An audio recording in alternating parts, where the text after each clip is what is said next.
Abang, satu kata buat Tanjung Bunga yang mayoritas petani tapi makan minum pakai ekspor dari wilayah lain.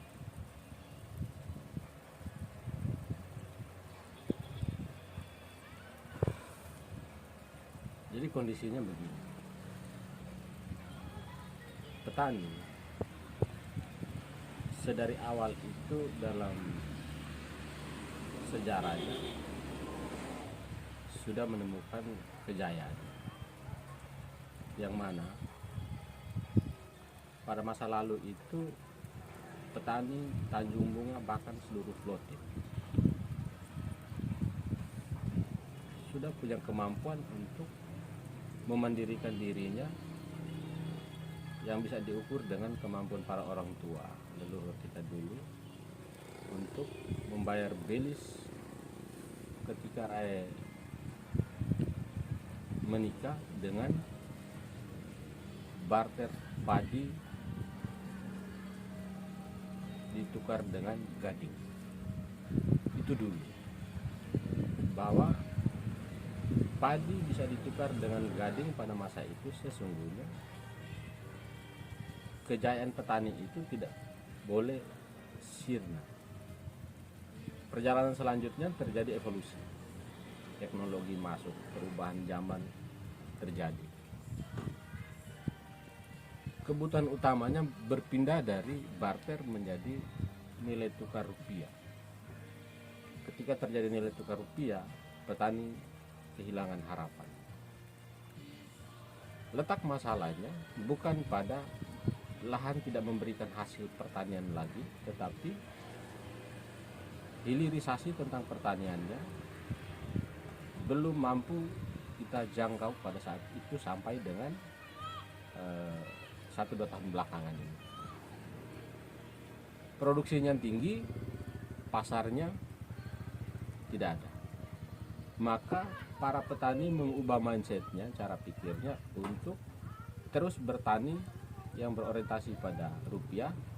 Maka berpindahlah dari pola tanam padi jagung menjadi pola tanam perkebunan, yaitu mente, dengan harapan mente bisa memberikan kontribusi hasil berupa rupiah. Perjalanan demi perjalanan, akhirnya mente pun produksinya menurun. Ketika terjadi penurunan produksi mente, maka pendapatan petani menjadi kecil.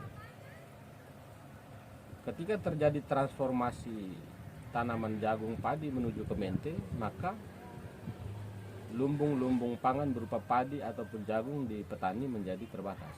Maka tidak ada pilihan lain selain petani mendapatkan akses pangannya dengan cara membeli ke kota, dalam hal ini Laran Tuka. Lalu karena tingkat produksi padi di masyarakat itu juga menurun, akhirnya hukum pasar terjadi. Harga beras semakin naik dan terus naik, tetapi tumpuan pendapatan melalui maintenance menurun. Pada akhirnya meskipun kita bersandar makan pada padi yang dibeli di toko, tetapi ukuran kesejahteraan yang diperoleh masyarakat tidak tercapai. Kenapa demikian? Seluruh pendapatannya itu habis untuk konsumsi harian, kebutuhan harian pangan, sehingga akses kebutuhan yang lain seperti pendidikan, kesehatan, kesejahteraan, dalam hal ini sandang pangan, papan, menjadi sulit terjangkau di wilayah Tanjung Bunga. Sedangkan hakikatnya memang orang yang harus kita anggap paling mandiri, paling merdeka di dalam republik ini adalah petani. Kenapa mereka disebut merdeka? Bekerja di atas kekayaannya sendiri, potensinya sendiri, lahannya sendiri. Tugas kita adalah mencetuskan yang namanya hilirisasi. Jadi petani mau mengelola mente, hasilnya terukur, mau mengelola padi, hasilnya terukur, mau mengelola jagung pun hasilnya terukur, untuk mewujudkan kesejahteraan. Bagaimana dengan kondisi yang ada ini kita hubungkan dengan kebiasaan petani menggantungkan ekonominya pada mente, dengan yang tentang tanam padi jagung ini sudah semakin kerdil, semakin surut untuk seluruh masyarakat tani yang ada di setiap wilayah dalam Kecamatan Tanjung Bunga, bahkan satu Flores Timur. Jadi itu kita anggap sebagai sebuah persoalan. Kita anggap sebagai sebuah persoalan yang kemudian kita mesti lakukan terobosan dalam bentuk sebuah konsep baru yang harus kita dorong ke tengah-tengah petani yang semulanya tanam mente untuk dapat uang. Yang kita ubah mereka adalah kita ubah cara pandangnya yang semula bercocok tanam padi jagung hanya untuk konsumsi, lalu kita ubah menjadi membangun sektor usaha pertanian kepada seluruh masyarakat petani dengan jaminan proses hilirisasi kita lakukan, yang mana mulai dari menyiapkan lahan sampai kepada produksi, kemudian setelah produksi hasil-hasil produksi pertanian itu didorong keluar. Tentunya yang pertama untuk memenuhi kebutuhan pangan, sisa dari kebutuhan pangan, kelebihan dari kebutuhan tersebut didorong menjadi nilai ekonomi. Bagaimana proses hilirisasi itu kita wujudkan? Saya secara pribadi sudah mencoba merilis semenjak tahun 2019. Kita mencoba mendekatkan hubungan produktivitas petani kepada market-market besar seukuran nasional. Dari situ terbuka bahwa betul seorang petani itu semestinya mandiri, merdeka di atas potensinya sendiri. Nah, proses hilirisasi itu kemudian didorong masuk ke tengah-tengah masyarakat. Namun terdapat banyak juga kendala di sana karena masyarakat dalam hal trustnya terhadap sektor pertanian dalam padi dan jagung ini masih sangat rendah, karena orientasi berpikirnya di sektor komoditas seperti mente masih lebih unggul. Oleh karena itu, dalam waktu dari saat sekarang ini ke depan, kita terus mendorong, mengedukasi sampai kepada memberi contoh kepada petani bahwa mengelola sektor pertanian di bidang pangan dalam hal padi dan jagung itu sebetulnya memberikan kesejahteraan dan kemandirian di tengah-tengah masyarakat petani itu sendiri. Nah, bagaimana tentang gambaran ekonomi soal padi dan jagung di tengah masyarakat petani yang ada di Tanjung Bunga khusus, lalu Flores Timur secara umum? Dalam studi riset yang secara pribadi saya lakukan sejak tahun 2022 kemarin telah memberikan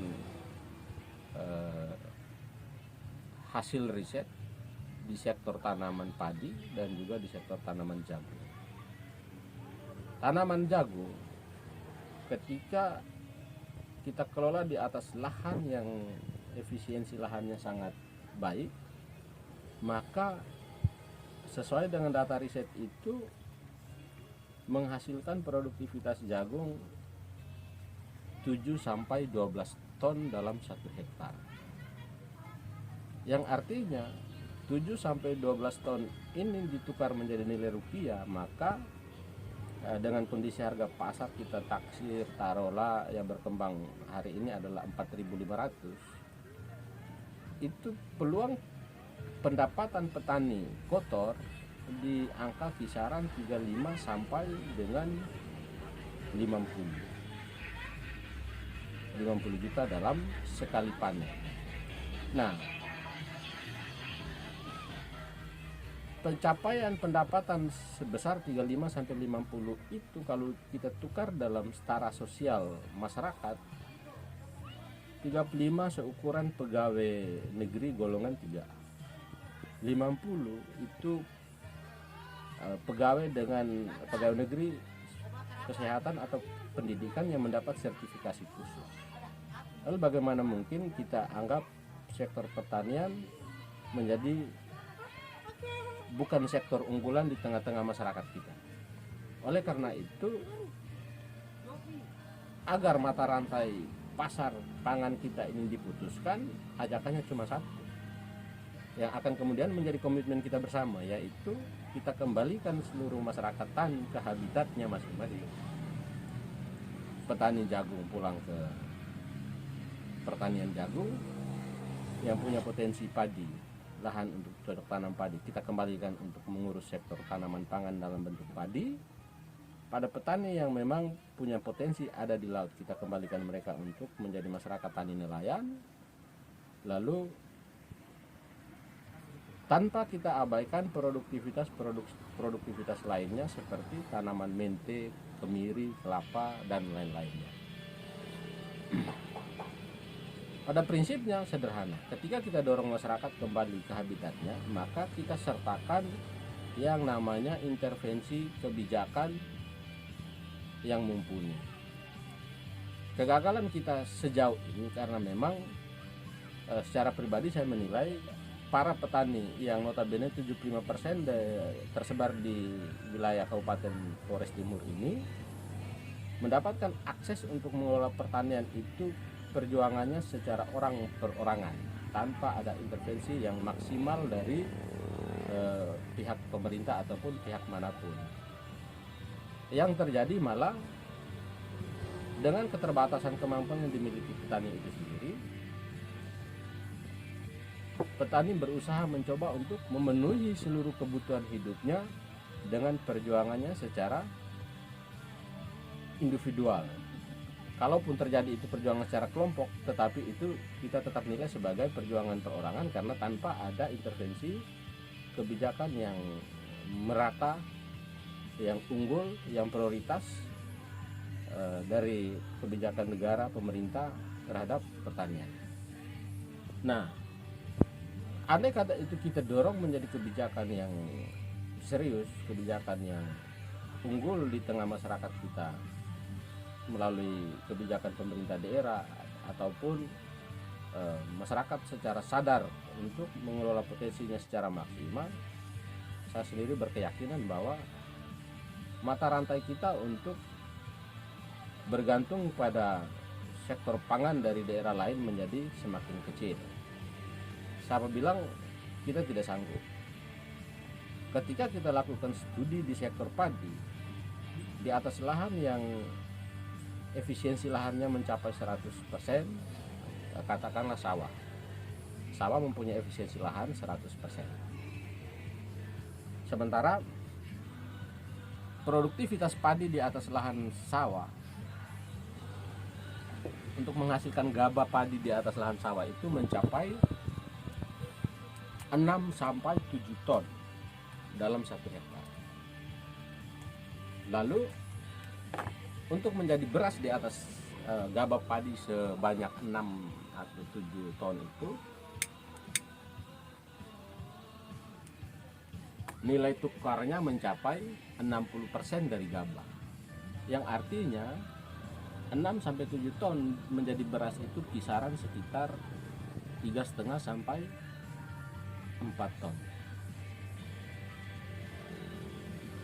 Kalau 3,5 ton sampai 4 ton ini dinilai rupiahkan dengan kondisi harga beras sekarang, beras medium senilai 15.000 di Kota Larantuka, maka sudah jelas pendapatan petani itu di atas 45 sampai 60. Jadi mau main padi, mau main jagung, petani tetap sejahtera.